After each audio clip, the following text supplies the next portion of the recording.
Hey guys, welcome back to my channel. In today's video, I'm going to show you how to fix messenger request not showing. If you are not seeing new message request, you are not alone. This is the common issue in Messenger and it's usually easy to fix. First, open the Messenger app on your phone. At the bottom or the top of the screen, tap the menu icon or profile picture. Now tap the message request. If you don't see any message here, don't worry. Try next step. Click the spam or hidden request section.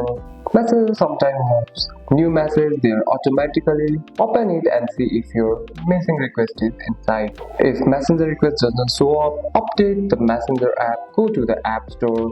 Search for messenger in the search bar and tap update if available. An outdated app can hide message requests. Check your internet connection, switch between Wi-Fi and mobile data or turn airplane mode on and off. Poor connection can stop requests from loading. You can also log out and log back into Messenger. This refresh your account and often fix scan issues. If that doesn't work, restart your phone. This clear temporary system errors. And that's it. That's all for today's video, guys. If you found this video helpful, drop a like and subscribe for more videos. Thanks for watching. See you in the next one.